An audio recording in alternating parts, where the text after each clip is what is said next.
Hello, everyone. Welcome back. My name is Danny Lachmandas, founder of the Talent Tap podcast and founder of Quintalo. We help staffing and recruiting agencies generate consistent qualified client opportunities through an AI powered growth engine that automates outbound qualification and sales enablement. Drop growth in the comments if you want to learn how we can help scale your staffing and recruiting agency. And today with us, we have Jason Wardwell, COO and partner at JetPro Pilots. How are you doing today, Jason? Great, Danny. How are you doing? Good, good. And where are you calling in from today? Fort Wayne, Indiana, the home of the Arctic storm, I guess. It's really cold here right now in January.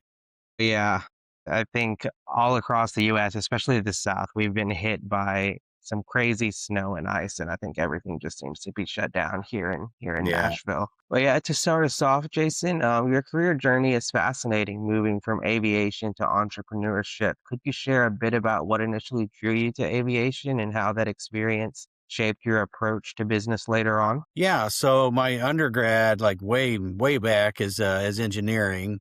Then I got into, did work for some engineering folks and then got my MBA about 20 years ago now. Got my MBA and then got into business. I knew actually one of our founders was somebody that I'd known just from business ventures in the past. So got connected with him and I've, kind of got me into the aviation space in 2015. So I've been here 10 and a half years now. It'll be 11 years in July. But yeah, been an interesting journey. Did a stint in healthcare. So got a little bit of an HR background from healthcare experience. So between the HR and the technology, I think that was what was attractive for us as a recruiting firm and a staffing type agency. Was attractive to Ralph as one of the founders that interviewed and eventually hired me for the role. Okay, yeah, I mean, it seems like the natural progression starting off with your undergrad and moving into tech and HR just kind of led you to the aviation in JetPro Pilots. Could you tell me a little bit about what JetPro Pilots does and more of your role in it today? Yeah, so we're a staffing agency for business aviation. So we don't do anything with commercial airlines, American Delta, Southwest, anything like that. That's a whole different industry than what Uh-huh. we're in. So we focus specifically on private, so, Part 91, 135. So, so that's where our industry that we're in. And so we provide different types of crewing services. So we've got temporary and permanent crewing services that we do. So we act like a PEO in one sense. So what we call our service called JetPro HR, which is where we become the full-time employer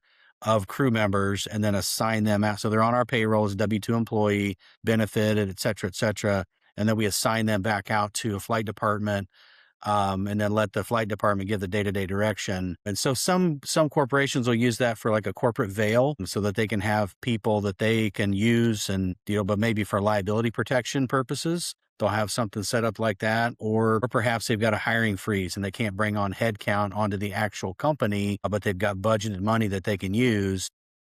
So maybe they use this for something like that for a temporary thing like that. Or we used it to cover for flight attendants for maternity leaves and things like that for, 6, 8, 9 months or something like that. So that's one thing we do. The other service we offer is called JetPro Trip, which is an on-demand crewing service used, for pilots and flight attendants mostly. So it's not on a trip by trip basis. So if a client calls up and says, "Hey, we need a pilot on a Challenger 350 out of San Antonio for a 4-day trip. Do you have somebody?" And so that's kind of what we do when we're a matchmaker in some sense. Yeah.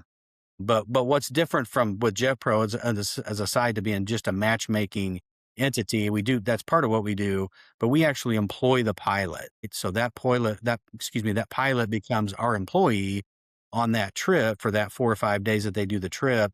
So we carry all the insurance and do everything right, dot all the I's, cross the T's. We provide workers' comp insurance. We've got general liability, do all the payroll tax withholdings, W-2 employee. So we do everything very professionally and an upstanding type of arrangement. And then also we do recruiting, right? So, I call it headhunting, which is kind of the old school term, but going out and finding people to place on a full-time basis into one of our clients' operations. So we'll be, we'll do the vetting and the interviewing and learn what the client wants. And, if it's a pilot position, it's a Lear 45 in, Nashville or Los Angeles or wherever it is. And so we'll go through our data, our recruiters, they'll go through our database, you find pilots. Sometimes we go to LinkedIn or different mechanisms online to find people, but we've got a pretty big database in-house. We call it our Crew Track database. And then we'll call them up and talk to them and see what they're interested in, or maybe they're doing full-time contract and maybe they want to get into a full-time position to actually go work for a flight department exclusively. And, some people are willing to move, some people aren't. So how's the weather? Maybe they don't want to move to Indiana because it's freezing cold in the winter time, like I'm dealing with right now. But so everybody's different, right? So you got to go through and kind of vet those out. And so in that model, once we do find a match, then our client approves it, and then we'll just place that pilot in that position, and we just take a one-time placement fee, a percentage of the annual salary. Yeah, that makes sense. I really like that y'all are extremely thorough in what you do, from providing the insurance, dotting the I's, crossing the T's.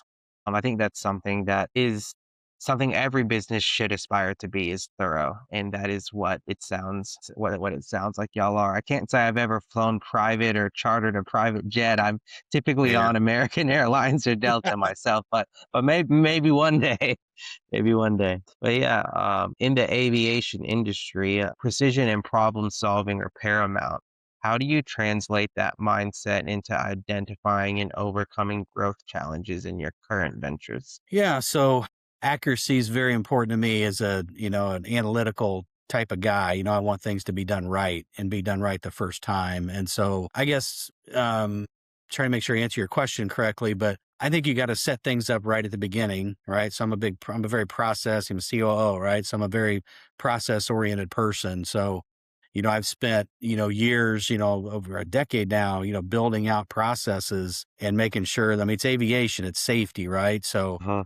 So we've got to make sure that we do dot the I's, cross the T's, so that we put that right pilot on the right trip, on the right aircraft, in the right seat or the left seat, the correct seat, right? But, the right seat or the left seat, depending on the other pilot that's on the plane, and, making sure we match everything up and capture those details. So I think getting the details right helps you grow, right? Because if you get those procedures nailed at the beginning, which was the first few years that I was at JetPro, I was hammering through those, trying to find out what all those details were and get them built into a process. And then as we've grown, we've hired people and trained them using those procedures that I built out, from a blank piece of paper, 10 years ago. Yeah. And now I've got other people that are using those and then fine tuning and making those better and finding little tweaks here and there to make that better. But I think for us, I mean, that was a very important part of what we do. And I think, to your compliment earlier, thank you, doing things right. We kind of cut our teeth with the larger, Gulfstream operators that really appreciate the diligence that we do and the thoroughness that we have. And so we're not the cheapest in town, right? But there's a reason for that. And so we provide all that due diligence, all that vetting, and then provide crew members out that, they're captain qualified, they're experienced in their aircraft, and they're going to do a great job for you. And so having those details helps us create a good reputation for ourselves, and then that opens doors to other flight departments and that sort of thing. So in my mind, it's a long game. I'm playing a long game here and just trying to do things right. And you've always got, bumps along the way and challenging customers and things that happen, but you just do the right thing. And at the end of the day, you come out on top. That's at least been my experience. Yeah, and like you said, in the aviation industry, it's such a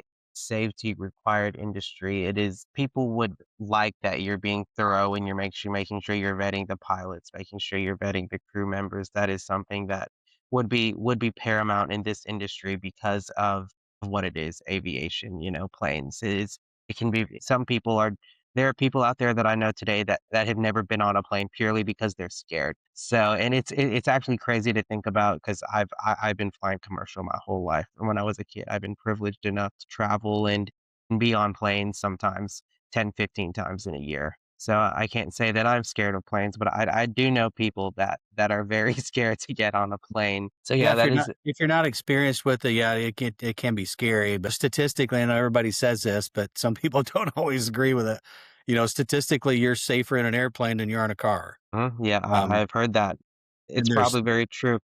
there's so Yeah, many things that, as you get into the industry, there's so many things that there's so much everything's around safety, from the training of the pilots to the aircraft itself and the procedures. And I mean, so much more precise and controlled and safe than getting in your car, right?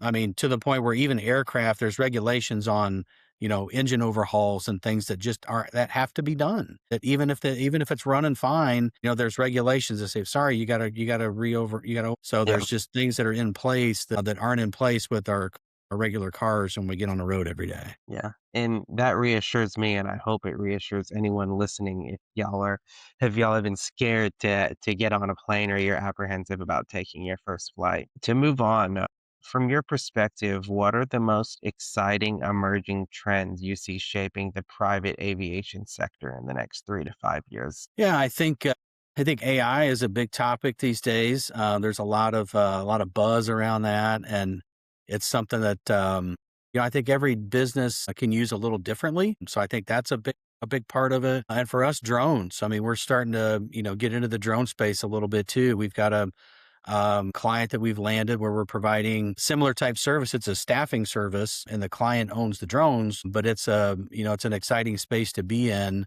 And just so many different things that these drones can do. And so, yeah, I think when I think about our industry, I think those are two of the biggest things, at least in our circles. Yeah, that is I never thought of the drones. How are the drones actually being used? How did the drones tie into what y'all are doing? I mean, I guess you could make an argument it's in maybe a different industry or a different space. We've been using them with our clients in the utility sector, right, to capture imagery for telephone poles and high tension towers and transformers and that sort of thing, just much more efficient than the traditional days of a bucket truck and a 35 millimeter Polaroid, right, or whatever they used to use. So that's how we've been using it. But had some conversations just yesterday actually with infrared and drones being used on using infrared cameras to pick up different things for building, analyzing buildings and roofs and different areas that are, just hard to get to, you got to bring a helicopter in, which is very Makes sense. expensive, or bucket trucks or ladders, or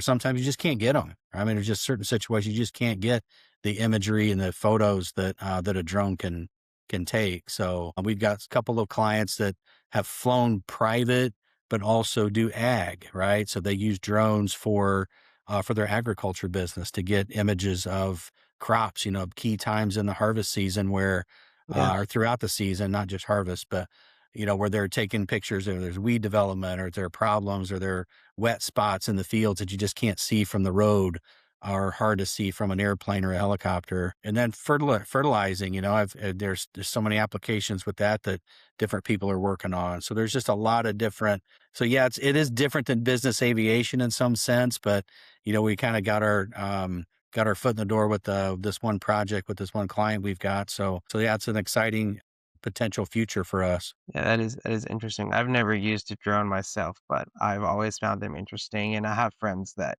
use them. But they are changing the way a lot of things are happening. These drones are starting to deliver groceries now, so Yeah. it is pretty crazy. Well, along the lines of AI, many fear AI will replace recruiters. What's your perspective on this, and how do you see the human element evolving alongside advanced AI tools in the recruitment process? Yeah, so we've got recruiters that we use to help, match make between the flight department and the crew themselves. So I think AI I would look at it as a tool, right? I mean, I don't look at it as a necessarily a job replacement Huh? mechanism. We've got a few tech people that we use here at JetPro, and one of our tech guys, he actually is getting deeper and deeper into this AI space. His comment to me was, he said, "No, Jason, I'm not scared of getting replaced by AI, but I'm scared of getting replaced by somebody that knows how to use it." So I think it's important for us to learn about the tools, learn how to properly prompt, learn how to get the data set up in our databases so that the AI can properly use the data. Uh-huh.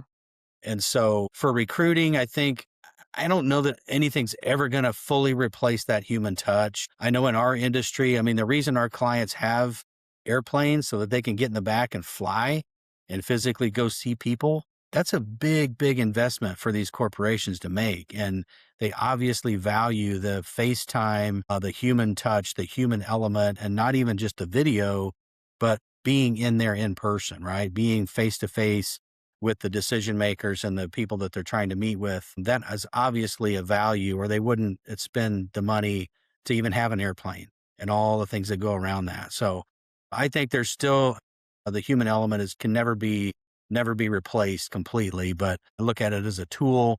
It's certainly an evolving tool as we get, deeper into it, as all these companies get deeper into AI. So yeah, I mean, I actually had a chat with this morning with one of our recruiters about that a little bit, just talking about the podcast that we're getting on today. And I see it as maybe there's a little JetPro bot someday that can just answer some basic questions and then turn it over to a person, right? The bot can have a question with 500 people that, Seth, wouldn't be able to do as efficiently. So if they're, out of that 500 people, if there's 3 or 4 that seem interested, hey, talk to Seth, so maybe there's some little tools like that. We don't have anything like that developed yet. We're still, human touch, Uh-huh. type of organization, but I can, just thinking of visionary, as a visionary, that's kind of one of at least one of the tools I can think of that AI could, maybe help out with. Yeah, and I actually agree with a lot of what you said. Like you were saying, your recruiter said, "I'm not scared of what AI is doing. I'm scared of someone that knows how to use AI Yeah. is going to replace me." And that's a big thing with AI. AI is in the hands of everyone now, from your 16-year-old kid to your 80-year-old person that is now using a car that is going to drive them, right?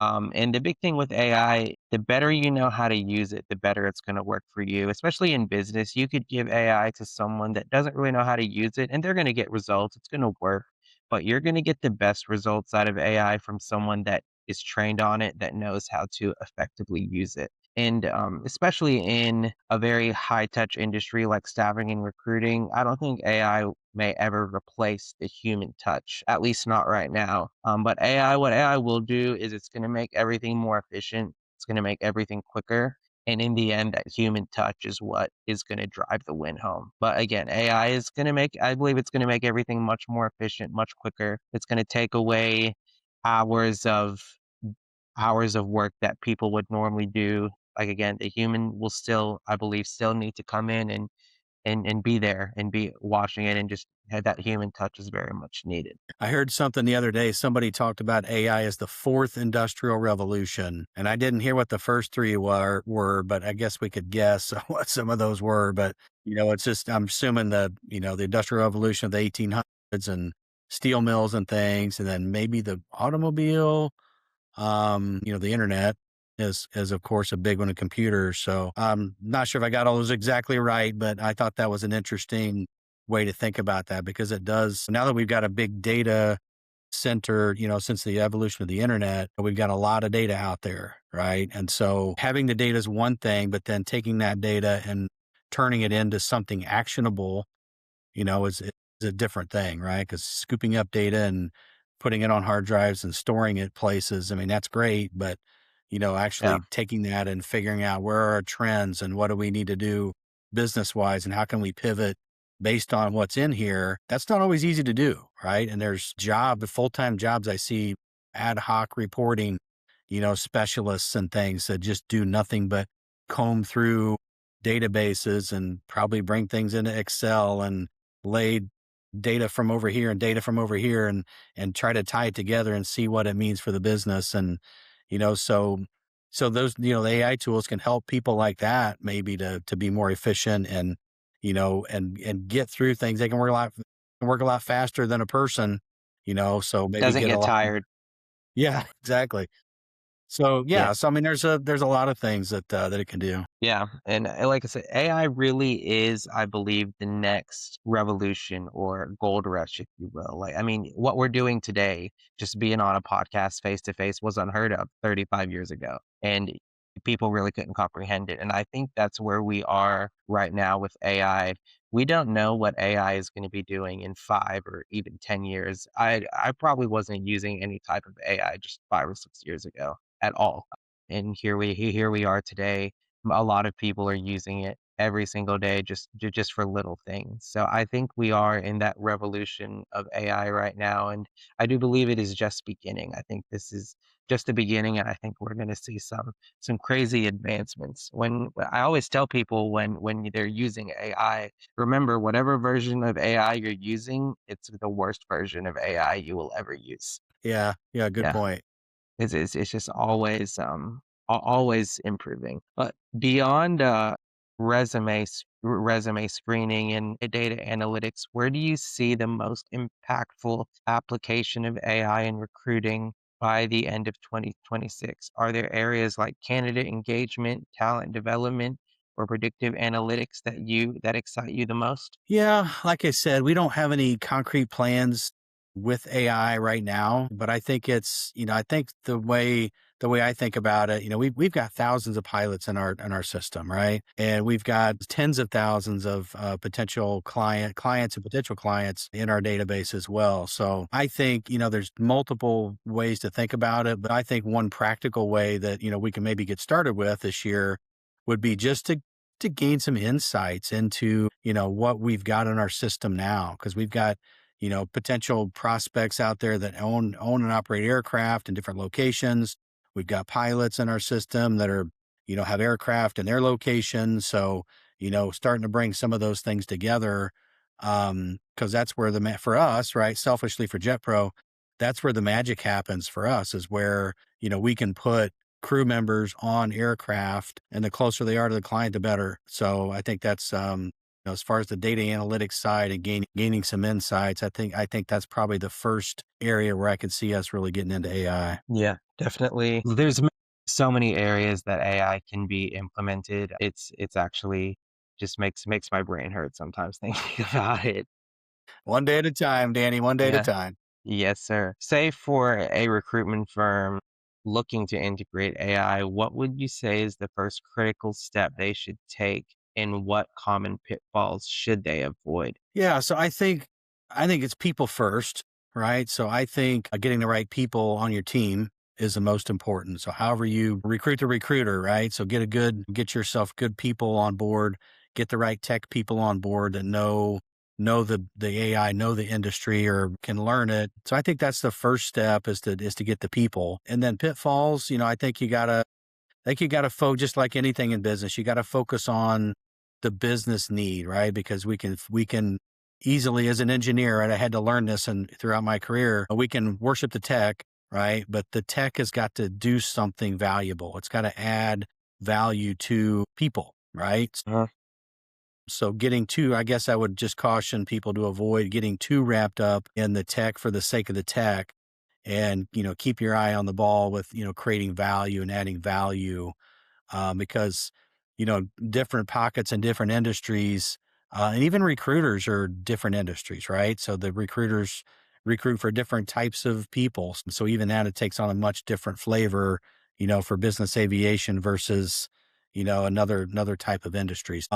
So yeah, I would say just keep the focus on the value, and if you can find value and leverage AI to add value where there is, where people will pay for it, right? So Yeah.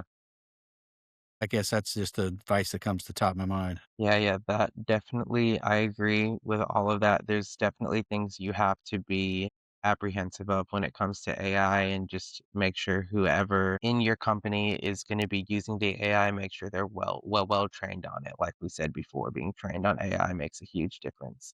But to close this out, I do have one more question for you, and it is, if you were to design the ideal AI-powered recruitment platform yourself, what key features would it absolutely have to include? Yeah, I think like we said earlier, I think just having we call them bots, I guess, but having some tools to do some pre-screening, right? Because I think there's a Yeah. lot of, just like any recruiting is like sales, right? So, you're going to get a lot of rejections and a lot of, I'm not interested, or I don't want to move there, or I don't want to be, you know, for whatever reason. So I think having some pre-screening tools like that, I think can go a long way Yeah. to get down to those final few candidates like we talked about. So yeah, I think that's an important piece of it. And then figuring out your clients too, because in our world, we're talking to a lot of pilots, flight attendants, maintenance technicians, etc. And then so that's one kind of conversation. And then having the conversation on the other side with the clients. And, is that client going to want to talk to a bot? I think in my world, I think no, as a general rule, but in other industries, maybe that works out. So I think that's going to vary depending on the industry you're in. So, but yeah, I think for a recruiter, because a recruiter's a middleman, right? Between the candidates and the hiring company. So you got to understand both sides of that equation and where you can, so maybe the AI works better on one side than the other. So I think each person's got to kind of ascertain that for their own business. And that just takes simple testing. Which side does it work better for? And if it works better for one side, you move it to that side. And that's just what it's testing. Like you have to do tests in a lot of industries to see what works best and what doesn't. And you improvise on that. You make Right. changes based And based on based listen on to those tests done. listen to that Listen to the data. data. Listen to the Yeah. data, right? Yeah. Because Listen we to all the have our data. preconceived idea. Well, I know this is going to work, right? And Yeah. maybe it will, maybe it won't, and maybe you'd be surprised sometimes on what you find. So just be open to what's out there and what the market's telling you. Yeah, 100%. Well, thanks for coming on, Jason. I enjoyed talking to you, and thanks everyone else for listening. These podcasts will be uploaded once a week. Thanks everyone for listening again, and we will catch you on the next episode.